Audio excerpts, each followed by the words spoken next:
this Sunday, October 24th, 7 p.m. Eastern, keeping communities safe in a time of violent insurrection. That's a live discussion with Blueprint and the Highlander Center. I'll be there, as will some of the people in this week's episode. It's by invitation only, so go to patreon.com/The LF Show to register. Now on with this week's show. Hi, I'm Laura, and this is the Laura Flanders Show, a TV and radio program that shines a light on the solutions of tomorrow today. We report on the people and movements driving systemic change from the worlds of politics, arts, and entrepreneurship. Welcome.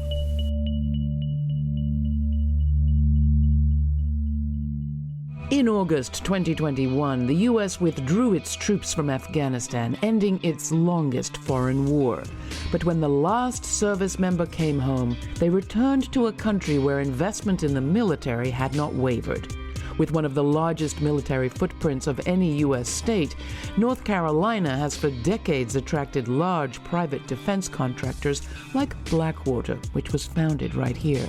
But another kind of business is growing too, private tactical training facilities that cater not only to military personnel, police, and veterans seeking to skill up or gain new skills, but also to civilians concerned about security and civil unrest. While much of the training involves role-playing, some in fake villages and mock homes, the weapons and explosives are real, as are the consequences for people nearby. I'm here in Richmond County, North Carolina, just a stone's throw from a facility called Oak Grove. It's one of these private military training facilities that are proliferating around this state. In this street, Roderick Brower and his mother and his uncles have lived for close to 50 years. When we came here yesterday to talk to them about it, the entire neighborhood showed up to tell us what it was like to live close to this place. Okay, this is my parents' home. This is where I grew up, right here on Rushing Road. They wanted to talk, even though a huge thunderstorm was about to break. To the park. Since they've come in, there's been a lot of noise. Since who? Oak Grove. That's when the bombing started. It was one thing when they started shooting. We could deal with that. But when they started doing the breaching, blowing up stuff to open doors, it's like living in a battle zone. Yes, it's explosions. Yes, it's noisy. You're laying in the bed at night and sleeping, all of a sudden it's boom. I have a lab who has anxiety issues. When they bomb, she goes crazy. So it's a mess, it really is. I'd love to see it go. How does it compare to the thunder we're hearing? It's about that loud sometimes.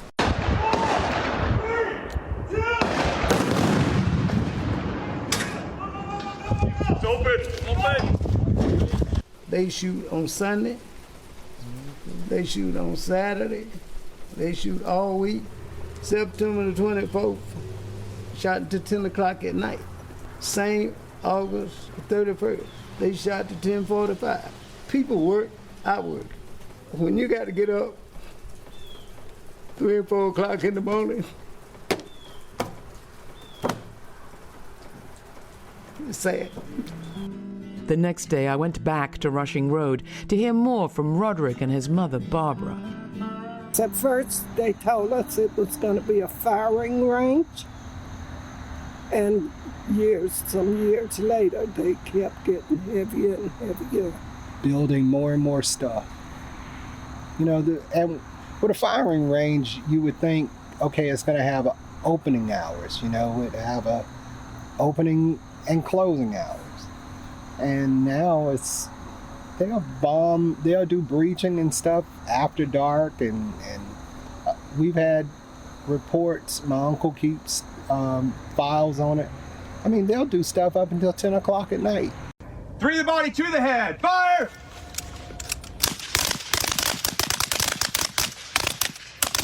Once this started getting worse and worse, I just told Mom to come and stay with me over in Pinehurst over in Moore County. But I feel sorry for those that can't move, like Cynthia. I mean, she's She's disabled and a senior citizen. My uncle, who's a senior citizen, and he's came and him and his wife built, brought their house and put it on the old home place. We have all this land out here, but I would never build on it now. If Oak Grove is creating this much turmoil for nearby residents, what do local elected officials have to say? And what, if anything, can they do?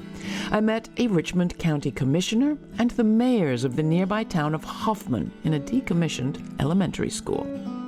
You were there when Oak Grove was first getting the permit. Can you talk about that? Donald Bryant, Richmond County Commissioner. We basically go by the zoning committee, the zoning okayed, that's what they're going to do. It's kind of a ritual. They came in, presentation, and it was passed. And that was pretty well. Everybody kind of thought like a firing range is what we were kind of expecting. Probably did not look into it like we should have. That's my personal feeling. Daniel Kelly, Mayor Pro Tem Hoffman. When I first heard something, I didn't know the first thing about Oak Grove Technology. I heard there was going to be a shooting range coming in to the town of Hoffman, and the shooting range would be set up to train the police, the FBI's, or whatever on the deal. And they had looked at this here, so I didn't check into it until a whole lot of explosion started going off. And I know that was more than good. So I talked to the guy that was over that department with the county. And I said, by being on the town board, we should have been notified that something like this was coming into the town. And he said, it's outside the city limits, so we didn't have to notify the town on what was going on. I said, I live right across from it, and it's shaking my table. It's shaking my cabinet. And then I said, that's not machine gun. I never shot a machine gun, but I know what's going on. That's not a machine gun. It's some type of explosion is going on. Tommy Hart, Mayor, Hoffman, North Carolina. And yeah, it jars my cabinets in my house, and I stay a little bit further than he does. And other people inside of the community that is concerned about that. And I just done the best. I mean, I talked to peoples about it. I talked with, when we went down to visit, and I told them about it, and they were saying, no, it's not coming from here. And I said, well, the explosion is too close to say it's not coming from here. But they say it's not coming from here. We don't do it. And then they told me that they don't fire anything on Sundays, and we, all of us know that lives here know that they fire weapons on Sundays because we just heard it here recently. This does affect people that live here and plan on living here. You're not going to find a lot of people wanting to live in an area with a range like that. I don't think any business would want to set up close to that area. So then you've hurt that section of the county, period, and it's really not good for the town of Hoffman. Do you think racism was involved? I don't know. I don't know. And what you say? Well, I mean, I don't want to put, I mean, far as that concern is, it very well could be.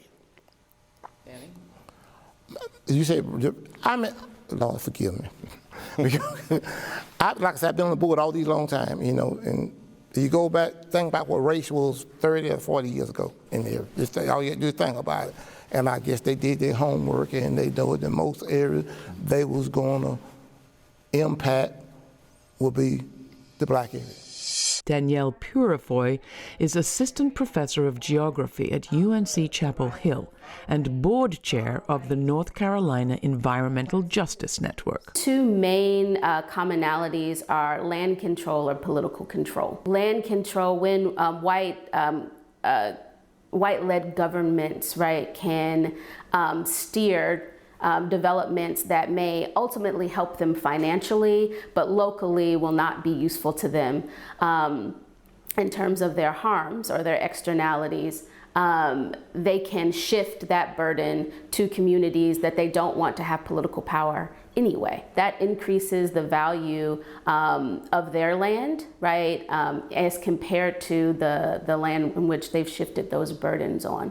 And that impacts, right, not only what can be developed in those communities, because you're not going to see things that people associate with good kinds of development happening when there's a lot of toxicity and pollution and devaluation happening in an area, but it also impacts the way that those communities feel empowered politically.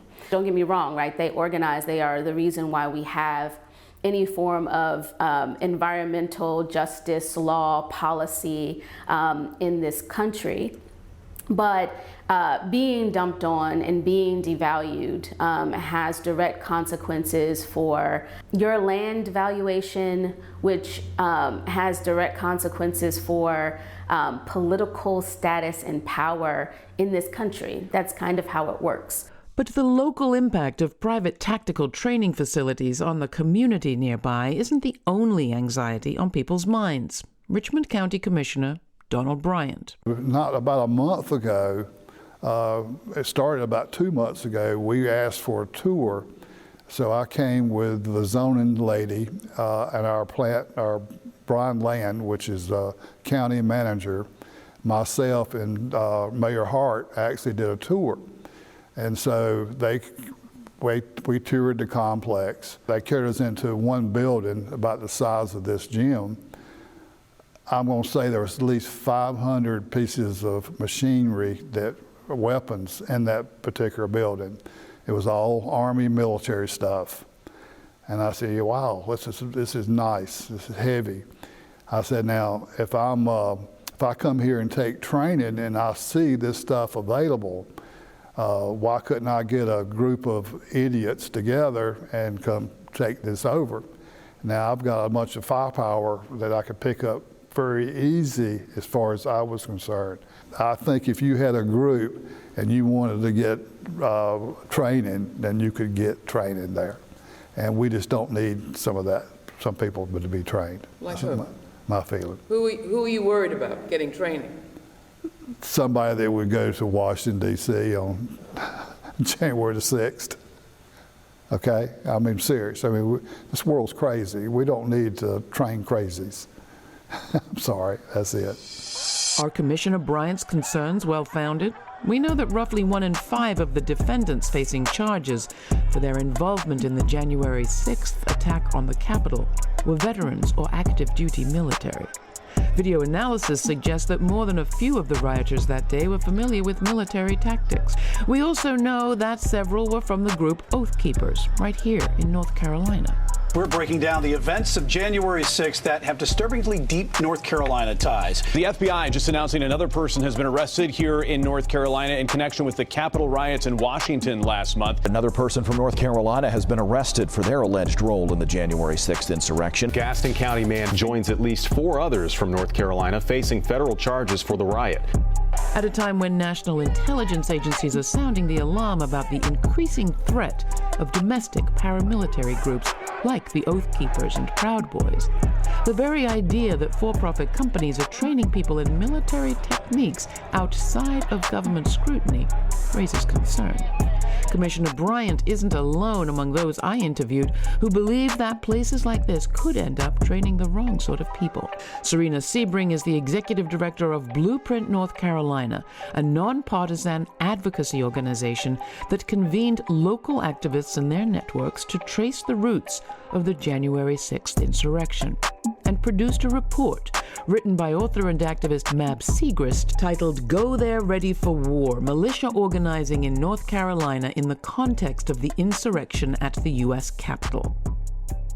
So January 6th happened, and we were still tracking these threats, these paramilitary groups, the militias, and we found that North Carolinians by the busload went up to D.C., and then they came back to North Carolina, and they carried the intensity of that moment into each county of this state. And many places, especially our most vulnerable areas, we found that there was a growth in these paramilitary training centers. And we know that the same kinds of threats that showed up at the polls and in D.C. at the insurrection are now in our hometowns. hometowns, and specifically the hometowns of Black communities in rural locations. And so this research is an attempt to really think about what does community-based safety look like at this scale. You're listening to a special report, Community Safety in a Time of Insurrection, from the Laura Flanders Show. I'm Laura, reporting this time from North Carolina. That was Serena Sebring, Executive Director of Blueprint North Carolina, a nonprofit organization that convened local activists to trace the roots of the January 6th insurrection. Pooling information, they produced a report written by author and activist Mab Segrist and published in Scalawag. It was titled, Go There Ready for War, Militia Organizing in North Carolina in the Context of the Insurrection at the U.S. Capitol. You can find a link to that report and other interviews I've done with Mab, including a half-hour feature on her last book, Lynching and Lunacy, at our website. That's lauraflanders.org. That's also where you can watch this episode and see just why these North Carolinians are sounding the alarm. While you're there, sign up for our weekly newsletter to receive information on all of our talkbacks, web exclusives, and a link to my article in the current issue of The Nation magazine on one group I found training at Oak Grove Technologies near Hoffman and its apparently extremist ties. Later, we go from Richmond County, where we've just been, to next-door rural Hoke County, where local residents organized and stopped the expansion of another tactical training facility called Reservoir International. But first, here's the Josh Schultz remix of Wicked Babylon by Horace Andy from his album Broken Beats 2. Living in the dark and not the light. Judge, I know that ain't right. So yeah, wicked Babylon must go down, yeah. Babylon the Great must go down. I feel go down, yeah. Wicked Babylon must go down. Here on Rushing Road, the question remains, is Oak Grove Technologies Tactical Training Center actually a place where civilians with paramilitary ties could train? On the third day we were there, a group called Fieldcraft Survival was running a course for civilians at the center.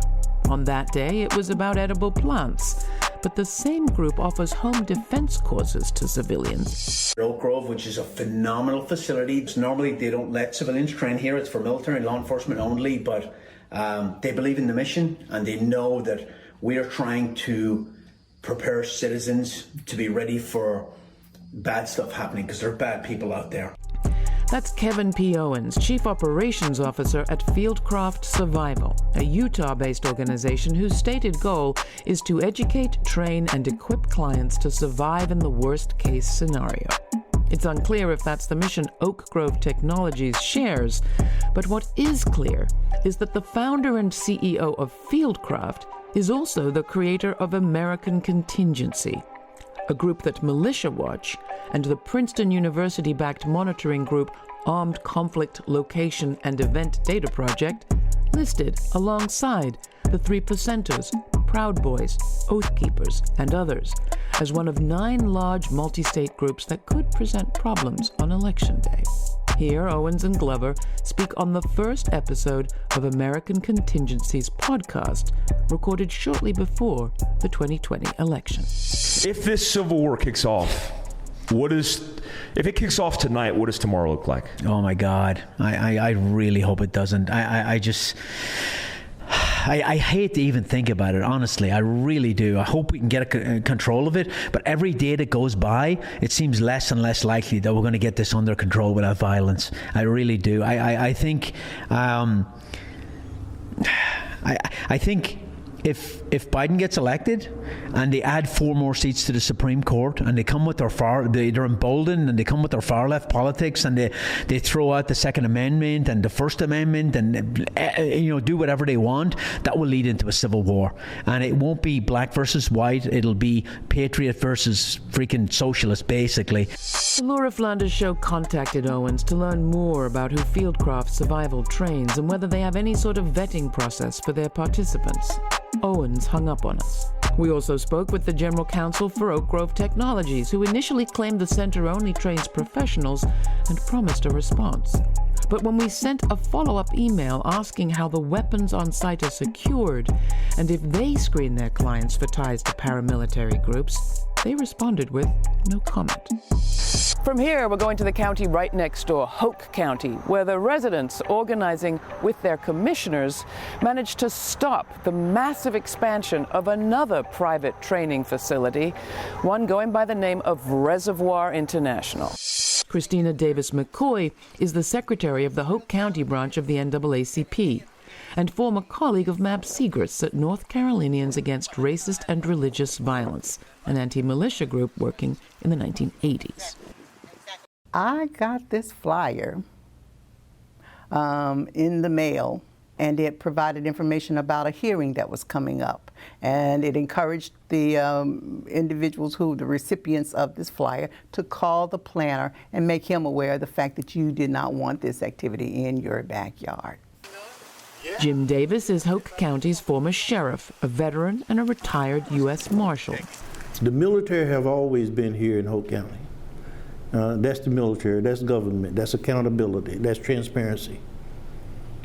These paramilitary organizations are private, for-profit, surreptitious, secretive, unaccountable. We don't know them. We're concerned. Harry Sutherland is chairman of the Hoke County Board of Commissioners. The application talks about maybe training with firearm trainings and some nonviolent explosive training, things like that. But we really don't know what type of trainings. I try to do my research before we have a hearing to learn about the company, to actually go around the site, to visit the site a little bit and see what I can see and learn. And also, we had a staff that was actually focused on what was going on over at Reservoir. It was a quasi-trial with me as a judge, and we had 4 of the judges sitting with me. We had attorneys on both sides.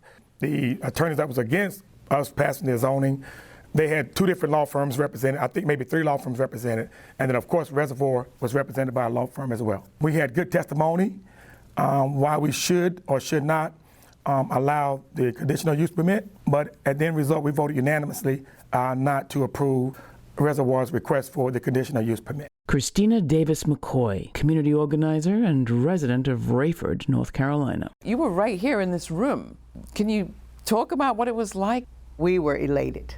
What was at stake on that day was, again, the safety and security of our communities, the real message that needed to be sent that this was not a community that could be taken advantage of or was for sale for a few dollars. Jim Davis, former sheriff, Hoke County. Well, anytime you have the types of training that this company was going to bring into Hoke County, which was undetermined, that type of training could be provided to the kinds of elements that stormed the Capitol on January the 6th. What gives you the reason to believe that?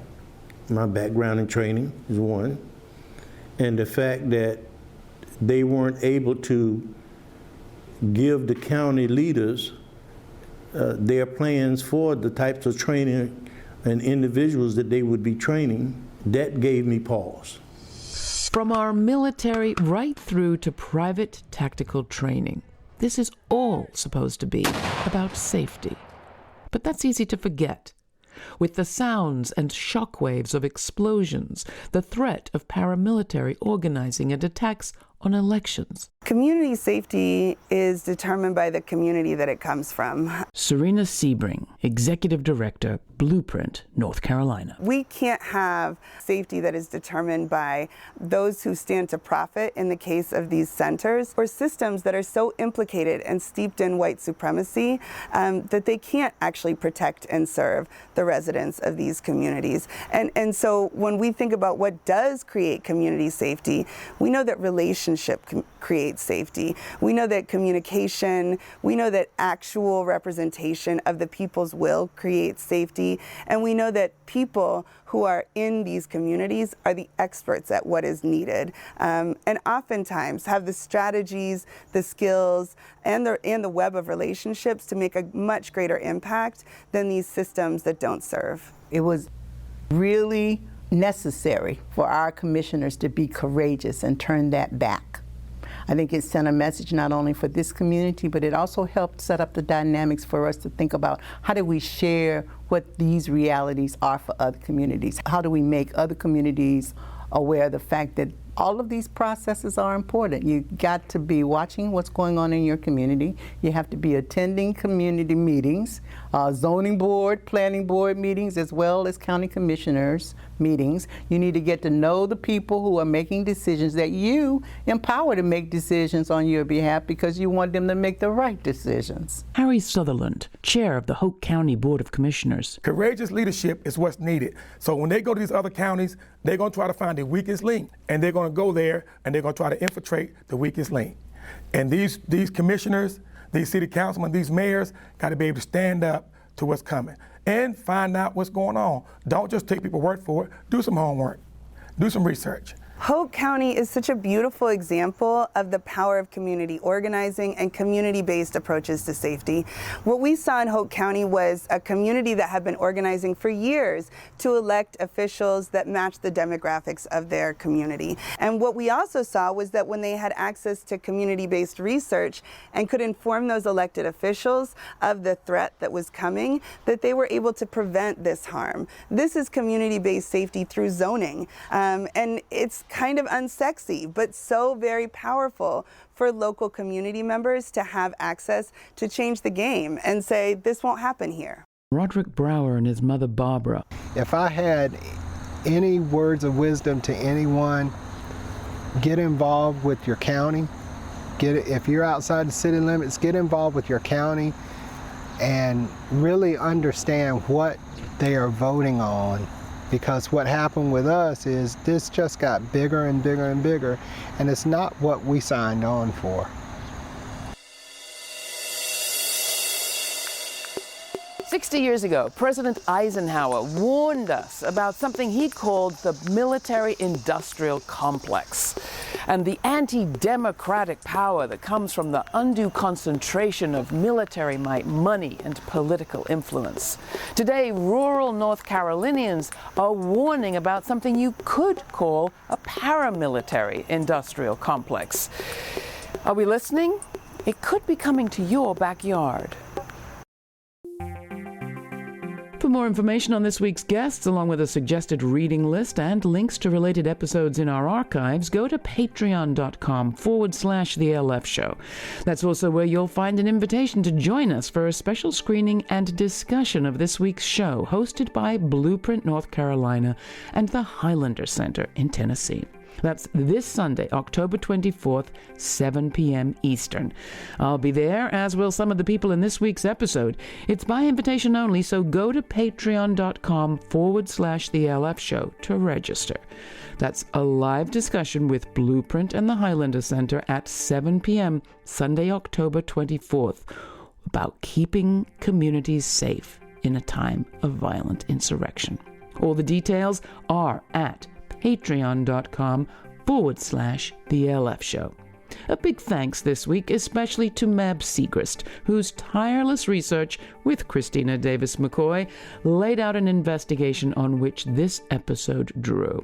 Thanks to all of our Patreon partners for their monthly support, and a special appreciation to our newest partners, Thomas and LeRae. Welcome aboard. Because of you, this show remains free and accessible to over 200 million households on public television, community radio, and as a podcast.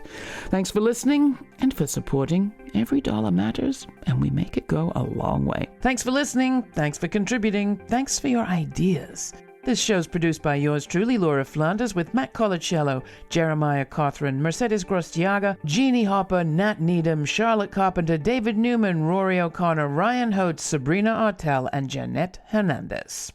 Major funding for this program is provided by the Novo Park, Ellen Poss Family, Hisuku Wilson Foundations, the Schumann Media Center, Rising Fund at Tides, Kim Connor and Nick Groombridge, Jane Fonda, and listeners like you. Stay kind, stay curious. Until the next time, I'm Laura.